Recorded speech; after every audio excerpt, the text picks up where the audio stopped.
নমস্কার বন্ধুরা, আমার বৃষ্টিপর্ণা চ্যানেলে আপনাদের স্বাগত। আজ আমি চলে এসেছি ঘুগনির একটা রেসিপি নিয়ে, তবে এটা মাটনের ঘুগনি।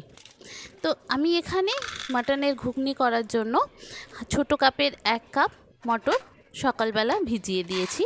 এবার এটা বিকেলে আমি ঘুগনিটা করব, এই মাটনের ঘুগনিটা। এবার এই কড়াইটা ভিজতে থাক। এবার দেখুন, কড়াইটা আমি এরমভাবে জলে ধুয়ে পরিষ্কার করে এটা ভিজতে দিয়ে দিলাম। এবার দেখুন বিকাল হয়ে গেছে, এটা ভিজে গেছে। এবার এটা নিয়েছি আমি, একটু মাটন নিয়েছি প্রায় 2 থেকে 300 মতো। আর আলু ছোট ছোট করে কেটে নিয়েছি, পেঁয়াজ, টমেটো, কাঁচা লঙ্কা নিয়েছি, আদা রসুন তো বাটা আছেই। এই দিয়ে আমি আজকে মাটনের ঘুগনিটা করব। প্রথমে কড়াইতে তেল দিয়ে আগে আলুগুলো আমি লাল লাল করে ভেজে তুলে নেব। এই মাটনের ঘুগনিতে আলুগুলো লাল লাল করে ভেজে তুলে নিলে তবে ভালো, কেননা মাটনটা সিদ্ধ হওয়ার একটা ব্যাপার থাকে। তো সেই কারণে আমি লাল লাল করে আগে আলুটা ভেজে তুলে নিলাম। এবার যে তেলটি পড়ে থাকবে সেই তেলেতে আমি ফোড়ন দেব। তেজপাতা, শুকনো লঙ্কা, গরম মশলা, জিরে, এগুলো সব ফোড়ন দিয়ে দেব। যখন ফোড়নের খুব সুন্দর গন্ধ আসবে তখন কি করব, আমি যে পেঁয়াজটা কেটে রেখেছিলাম সেই পেঁয়াজটা এর মধ্যে দিয়ে দেব। দেখুন পেঁয়াজটা এর মধ্যে দিয়ে দিলাম। পেঁয়াজটা ভালো করে ভাজা হোক। পেঁয়াজটা একটু লাল লাল করে ভাজতে হবে। পেঁয়াজটা যখন লাল লাল করে ভাজা হয়ে যাবে, এবার এর মধ্যে আমি রসুনটা দিয়ে দেব। তারপরে বেসিক যে মশলাগুলো আছে সেগুলো এক এক করে দিয়ে দেব। দিয়ে আর মাটন যেটা নিয়েছি সেটা দিয়ে দেব। রসুনটা পেঁয়াজের সঙ্গে আগে ভেজে নিলে কি হয়, রসুনের কাঁচা গন্ধ একটা চলে যায় আর রান্নার স্বাদটাকে বাড়িয়ে দেয়। তাই রসুনটাকে পেঁয়াজের সঙ্গে, এই পেঁয়াজটা একটু লাল লাল করে ভাজা হয়ে গেলেই রসুনটা তারপর ভেজে নিতে হয়। এতে কি হয়, রান্নার স্বাদটা আরও বেশি আসে। তো এবার দেখুন রসুনটা আমার এর সাথে ভালো করে ভাজা হয়ে গেছে, রসুনের কাঁচা গন্ধ চলে গেছে। এবার আমি যে মাটনটা নিয়েছি সেই মাটনটা এর মধ্যে দিয়ে দেব। মাটনটা হাড়গুলো বড় বড় আছে, আর মাংসগুলো যতটা পেরেছি আমি ছোট ছোট করে দিয়েছি। আর খুব বড় বড় পিস আমি মাটনের করিনি, যেহেতু ঘুগনি হবে আর এটা প্রেশার কুকারেই করব।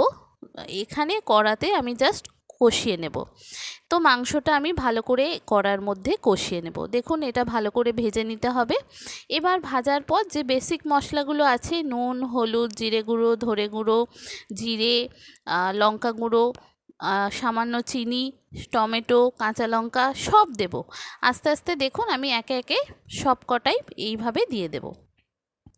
বন্ধুরা, রেসিপিটি যদি ভালো লাগে তাহলে আমার চ্যানেলটিকে সাবস্ক্রাইব ও ফলো করে দেবেন, আর পাশে থাকা বেল আইকনটি অবশ্যই অন করে দেবেন। তাহলে যখনই আমি ভিডিও আপলোড করব আপনাদের কাছে নোটিফিকেশান চলে আসবে।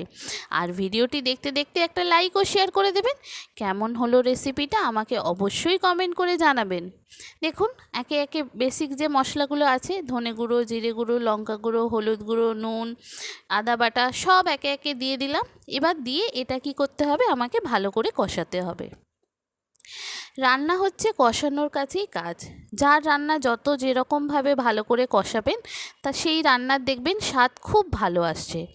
আর এক একটা রান্না আছে যেটা অল্প কষানোতেই হয়ে যায়, কিন্তু এই মাটনের ঘুগনি বলুন বা মাটন কষা বলুন বা মাটনের ঝোল বলুন, এতে যদি ভালো করে মাটনটা বা মশলাটা যা না কষানো হয় তাহলে কিন্তু রান্নার স্বাদ বা কালার কোনোটাই ভালো আসে না। দেখুন আমি এটা ভাজা হচ্ছে, এবার ভালো করে করে কষাচ্ছি। আমি এখানে লঙ্কা গুঁড়ো 2 রকম দিচ্ছি। একটু কাশ্মীরি লঙ্কার গুঁড়ো দেব, আর একটু লঙ্কা এমনি যে লঙ্কার গুঁড়ো আছে সেই লঙ্কার গুঁড়োটা দেব। এবার দেখুন এতে ভালো করে আমি মশলাটা আগে ভালো করে কষিয়ে নেব। এখান থেকে যখন দেখবেন আপনার তেলটা ছেড়ে যাচ্ছে মাংস থেকে, তখন ভাববেন আপনার মশলা কষানোটা হয়ে গেছে। এবার দেখুন এটা আমি ভালো করে মশলাটা কষাচ্ছি, এ থেকে অল্প অল্প করে তেল ছেড়ে যাচ্ছে। যদি আপনার মনে হয় যে জল দিয়ে দিয়ে কষাতে হবে, সামান্য পরিমাণ জল দিয়ে দিয়ে আপনি এটা কষাতে পারেন। এবার এটা আমার মোটামুটি ভালো করে কষানো হয়ে গেছে, দেখেছেন তেল ছেড়ে গেছে। এবার আমি প্রেসারে কি করব, এটা মিডিয়াম ফ্লেমে 2টো সিটি দিয়ে নেব। আগে মাটনটা আমি 2টো মিডিয়াম ফ্লেমে সিটি দিয়ে দেব। দেখুন এটা আমি প্রেসার কুকারে ট্রান্সফার করে নিচ্ছি। এবার কড়াটা গরম জল, একটু জল দিয়ে কড়াটা ভালো করে ধুয়ে আমি ওই জলটাও এই মাটনের মধ্যে দিয়ে দেব। ঘুগনি তো আমরা সবাই খাই, বাইরে কিনে খাই, বাড়িতে বানিয়ে খাই। ঘুগনি আমরা অনেক রকমভাবে বানাই, নিরামিষ, আমিষ। এই ঘুগনিটা এত সুন্দর খেতে হয়, মাটনের ঘুগনি, মাটনের কিমা নয়, এটা মাটন দিয়েই ঘুগনি। এটা কিন্তু খুব সুন্দর খেতে হয়, এর টেস্টটাও আলাদা হয় আর এত সুন্দর খেতে হয়। আগে যদি না খেয়ে থাকেন এই রকমভাবে একবার ঘুগনি খেয়ে দেখুন। মাটনের কিমার ঘুগনি আর এই মাটনের হাড় সহ, মাটন সহ ঘুগনি, এটার খুব সুন্দর খেতে হয়। দেখুন আমি মিডিয়াম ফ্লেমে 3টে সিটি দিয়ে নিয়েছি। এবার এটা মধ্যে আমি যে মটর কড়াইটা ভিজিয়ে রেখেছিলাম সেই মটর কড়াইটা দিয়ে দেব, আর যে আলুটা আমি ভেজে রেখেছিলাম সেই আলুটা এর মধ্যে দিয়ে দেব। দেখুন মটর কড়াইটা দিয়ে দিলাম আর আলুটা এর মধ্যে দিয়ে দেব।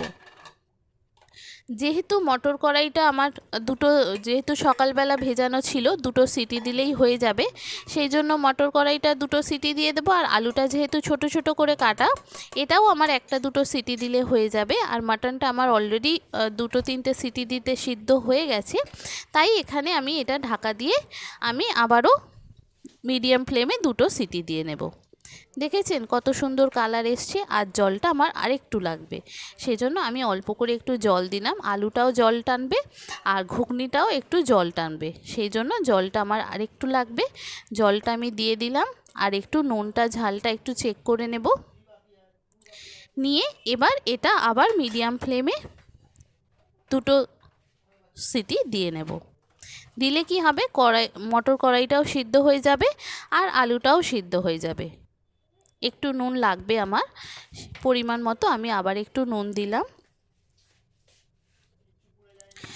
যে সমস্ত বন্ধুরা আমার ভিডিওটি দেখছেন অথচ আমার চ্যানেলটি সাবস্ক্রাইব বা ফলো করেনি, মানে ইউটিউব থেকে দেখলে সাবস্ক্রাইব করে দেবেন, আর যদি ফেসবুক ইনস্টা থেকে দেখেন তাহলে ফলো করে দেবেন। তাহলে যখনই আমি ভিডিও আপলোড করব আপনাদের কাছে নোটিফিকেশান চলে আসবে। আর ভিডিওটি দেখতে দেখতে একটা লাইক ও শেয়ার করে দেবেন। কেমন হলো রেসিপিটা আমাকে অবশ্যই কমেন্ট করে জানাবেন। দেখুন আমার নুনটা আর সামান্য মিষ্টি আমি দিলাম, দিয়ে এবার এটা আমি নাড়িয়ে নিয়ে ভালো করে প্রেশারটা এঁটে এটা আমি আবারও 2টো সিটি দিয়ে নেব মিডিয়াম ফ্লেমে। দেখুন এবার আমার হয়ে গেছে, এটা আমি নামিয়ে নিচ্ছি। দেখেছেন কত সুন্দর কালার এসছে, খেতেও খুব সুন্দর হয়। এইভাবে মাটনের ঘুগনি একবার ট্রাই করে দেখুন। মাটন তো আমরা প্রায়শই ঝোল খাই, তরকারি খাই, যাই খাই। এইভাবে মাটনের ঘুগনি একবার খেয়ে দেখুন। কিমা নয়, মাটনের ঘুগনি, মানে হাড় থাকবে, মাংস থাকবে, সব থাকবে, চর্বি থাকবে, সব থাকবে। এই দিয়ে একবার ঘুগনিটা ট্রাই করে দেখুন। দেখেছেন কত সুন্দর কালার হয়েছে, আর কড়াইগুলো, আলুগুলো সবকটাই সিদ্ধ হয়ে গেছে। এবার এটা নামিয়ে সার্ভ করলেই রেডি মাটনের ঘুগনি। কেমন হলো রেসিপিটা আমাকে অবশ্যই কমেন্ট করে জানাবেন। ভালো লাগলে একটা লাইক ও শেয়ার করে দেবেন। দেখেছেন কত সুন্দর কালার এসছে, আর দেখতেও সুন্দর যেমন হয়েছে, খেতেও দুর্দান্ত স্বাদের হয়েছে মাটনের ঘুগনি। খুব সুন্দর খেতে হয়েছে আর খুব সুন্দর দেখতে হয়েছে। এটা যত ঠান্ডা হবে কালারটা আপনার তত বেশি হবে, যেহেতু একটু লঙ্কার সঙ্গে একটু কাশ্মীরি লঙ্কার গুঁড়ো দিয়েছিলাম, এর কালারটাও খুব সুন্দর এসেছে। দেখুন কত সুন্দর দেখতে হয়েছে আর কালারটাও কত সুন্দর এসেছে। এইভাবে একবার মাটনের ঘুগনি ট্রাই করে দেখুন, খুব সুন্দর খেতে হয় আর চটজলদি হয়। কেমন হলো আমাকে অবশ্যই কমেন্ট করে জানাবেন। নমস্কার বন্ধুরা।